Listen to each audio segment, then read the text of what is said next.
नमस्कार। आप देख रहे हैं टिप्स सिविल सर्विसेज और मैं हूं श्रीकांत त्रिपाठी। शुद्ध हवा, शुद्ध पानी, स्वच्छ पर्यावरण हमारे जीवन जीने का मौलिक अधिकार है, लेकिन वर्तमान परिस्थितियों में विभिन्न कारणों से वायु, जो कि हमारे जीवन का आधार है, प्रदूषित हो जाने से हमें हमारे जीवन को भी खतरा है और विभिन्न प्रकार के रोगों का कारण बन गया है। हाल ही में दिल्ली एनसीआर और हमारे देश के विभिन्न क्षेत्रों में एयर क्वालिटी इंडेक्स एक आईक्यू की अधिकता के कारण एयर क्वालिटी इंडेक्स चर्चा में है। इन कारणों से कुछ बिंदु चर्चा में आए, जिससे हमारे परीक्षार्थियों, हमारे विद्यार्थियों ने कुछ बिंदुओं पर क्वेरी की है। आज हम उन बिंदुओं पर चर्चा करना चाहेंगे।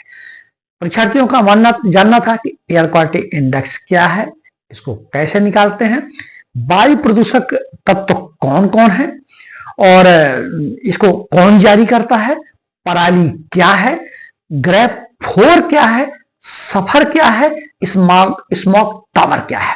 तो आज हम इसी पर चर्चा करना चाहेंगे। Air quality index AIQ, air quality index को केंद्रीय प्रदूषण नियंत्रण बोर्ड जारी करता है।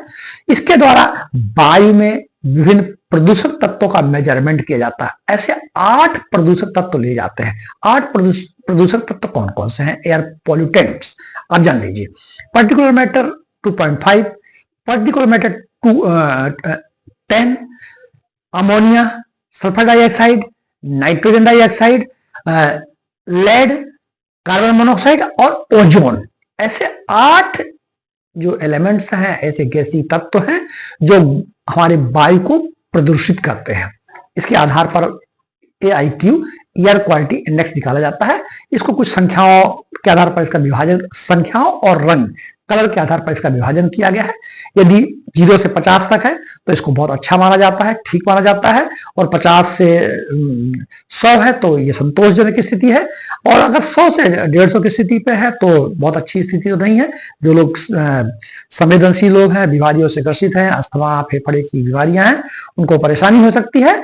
लेकिन जब ये एयर क्वालिटी इंडेक्स अर्थात इसमें जो एयर पॉल्यूटेंट्स हैं, अगर वो बढ़ जाते हैं, 200 से अधिक हो जाता है, 200 से 500 के बीच में हो जाता है, तो यह ठीक नहीं माना जाता। खासकर 300 से 500 के बीच में, 300 से 500 के बीच में एक प्रकार की सीवियर की गंभीरतम श्रेणी में आता है। दिल्ली एनसीआर और कुछ अन्य स्टेट्स में, अन्य क्षेत्रों में जो एयर क्वालिटी इंडेक्स है 400 से ऊपर है, 400 से 500 के बीच में है, जो कि सीवियर अर्थात गंभीरतम श्रेणी में आता है। तो ये एयर क्वालिटी इंडेक्स है। इसे केंद्रीय प्रदूषण नियंत्रण बोर्ड द्वारा जारी किया जाता है। इसको हम याद रखेंगे। ठंड के मौसम में ही भारत के विभिन्न क्षेत्रों में, दिल्ली एनसीआर में या वायु प्रदूषण की अधिकता क्यों हो जाती है?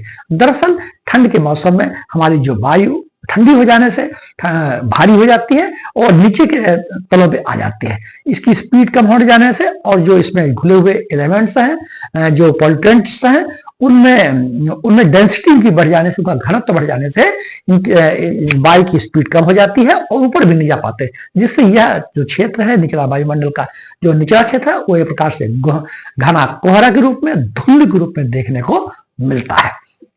एक शब्द और चर्चा में आता है, पराली। विद्यार्थियों ने पूछा पराली क्या होता है? पराली सामान्यतः जब हमारे आपके जो खेत होते हैं, हम फसल काटते हैं, फसल काटने के बाद जो नीचे का डंठल बच जाता है उसी को हम पराली कहते हैं। पर कहीं कुछ क्षेत्रों में इसको नरवई कहा जाते हैं, कुछ क्षेत्रों में पराली कहते हैं। और जब हमको जैसे अभी धान की फसल हो गई या गेहूं की फसल हो गई, अगली फसल लेना है, तो खेतों को साफ करने के लिए चूंकि उसकी जो डंठल का ऊपरी पार्ट है उसको काट दिया जाता है, जो शेष पार्ट बचता है वो पराली कहता है। तो जो उसको खेत को साफ, अगली फसल लेना है, उसको सफाई करना है, उसको सफाई करने के लिए वो जो डंठल होते हैं उनको जलाया जाता है। इसी को पराली का जलाना कहते हैं। इसको पराली को जलाने से हमारे जो पर्यावरण में कार्बन मोनोऑक्साइड गैस की बहुत ज्यादा मात्रा बढ़ जाती है, जिससे जो हमारा क्षेत्र है, हमारे आसपास के रीजन्स हैं, वो प्रदूषित हो जाते हैं। पंजाब और हरियाणा का नाम इसमें कई बार आता है, यद्यपि पंजाब हरियाणा ने इस पे काफी नियंत्रण भी किया है। तो ये हमारी पराली हो गई। अगला जो हमारा टॉपिक है ग्रेप फोर क्या होता है? ग्रेप फोर जब ये वायु प्रदूषण बहुत ज्यादा बढ़ जाता है तो इसे ग्रेडेशन रिस्पॉन्ड एक्शन प्लान, मतलब ये 4 चरणों पे होता है। जैसे एयर क्वालिटी इंडेक्स अगर 200 है तो कुछ गतिविधियों पर नियंत्रण लगा दिया जाता है, ज्यादा बढ़ रहा है तो जीवाश्म ईंधन वाले जो ट्रक हैं, गाड़ियां हैं, बस मोटर वाहन है, इन पर प्रतिबंध लगा दिया जाता है, सड़कों में पानी का छिड़काव किया जाता है।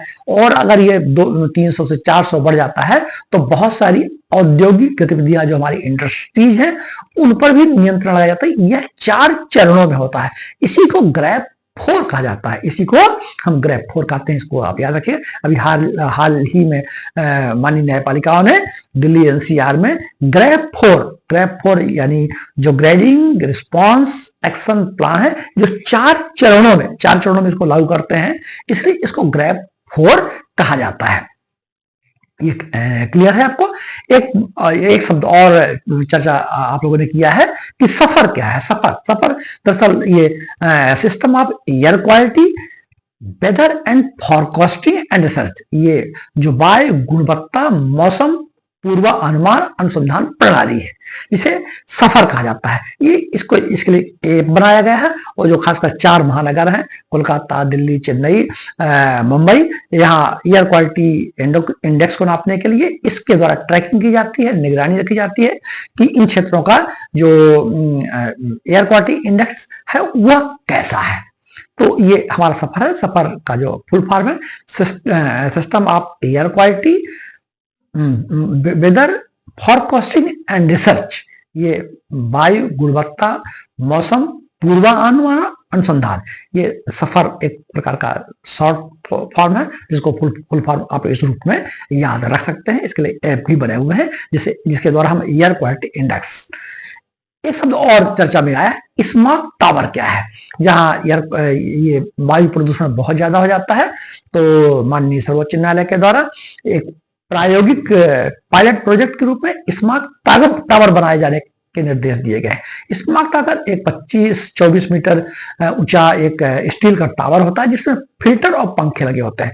ये इसमें लगे हुए फिल्टर और पंखे जो प्रदूषित वायु होती है वो नीचे खींच ले जाते हैं और इसमें लगे हुए पंखे और फिल्टर वायु को शुद्ध कर देते हैं। 1 सेकंड में 5000 क्यूबिक घन मीटर वायु को शुद्ध करने का काम स्मॉग टावर करते हैं। वायु प्रदूषण को नियंत्रित करने के सरकारों के द्वारा विभिन्न प्रकार के प्रयास किए जा रहे हैं। फॉसिल फ्यूल पर निर्भरता कम हो, सीएनजी, एलपीजी, ग्रीन एनर्जी, इन पर सोलर एनर्जी, इन पर ज्यादा जोर दिया जा रहा है। साथ में पब्लिक ट्रांसपोर्टेशन को बढ़ावा देना, औद्योगिकरण पर नियंत्रण रखना और बहुत सारी इस तरह की व्यवस्थाएं एयर क्वालिटी को ठीक रखने और वायु प्रदूषण को कम करने के लिए प्रयास की जा रहे हैं। साथ में हमारी भी जिम्मेदारी है। आपको पता होना चाहिए कि जहां एयर क्वालिटी इंडेक्स 400-300 से ऊपर है वहां पर यदि आप सिगरेट नहीं पीते हैं तो प्रतिदिन आप बिना सिगरेट पिए 8 से 9 सिगरेट, जहां का एयर क्वालिटी इंडेक्स 300, 400, 5 है, तो बिना, अगर आप स्मोकिंग नहीं करते हैं तो आप बिना पिए हुए 9 सिगरेट पी जाते हैं।